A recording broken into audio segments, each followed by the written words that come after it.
A Day in a Life as a Content Creator Mom, Morning Edition. Good morning mga Mars. Ang aga na naman ni ate ngayon nakaligo, ako kakagising lang. Ginising ako ni ate Yana para ipasara yung zipper sa likod. Natanggal pala ang necktie at kailangan itong tahiin. Kaya magpakasastre muna tayo. Walang ibang gagawa kundi si Mamay. Pagkatapos ay ready ko na ang kanin para sa baon ni ate Yana at para na rin sa almusal niya. Si Yana ang una kong papakainin ng almusal, si Yara ay tulog pa. Habang siya ay nag-almusal, ako naman ay nag-prepare ng kanilang baon. Ready ang bag at nilagay ang mga gamit. Dahil may pictorial sila ngayon, aayusan ko na siyang mabuti. Tatalian ko ng buhok at lalagyan ko ng kaunting makeup. Pagkatapos ay inihatid ko na siya sa school. Pagka-uwi ko ng bahay, si Yara naman ang pinakain ko dahil meron din silang pictorials ngayon. Lalo na't graduating din siya. Kaya nagpunta kami kaagad sa school kung saan gaganapin ang pictorials. Waiting muna kami dito sa labas kasi meron pang picture din sa loob. Napaka-timing naman at sila ate pala to pinicturean sa loob.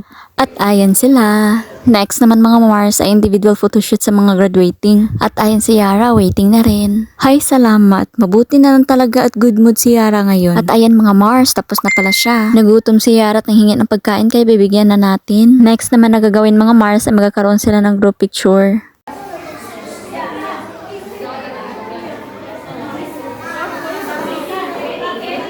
At ayun na nga mga Mars, tapos na ang pictorials, uwi na kami dahil may pasok pa sila mamaya. Kakain pa, kukuha pa ng gamit, daming gagawin. Pagdating namin ng bahay, pinakain ko kaagad si Yara. At pagkatapos ay nihatid ko na siya sa school. At yun lang mga Mars, maraming salamat sa panonood. Till next video, bye!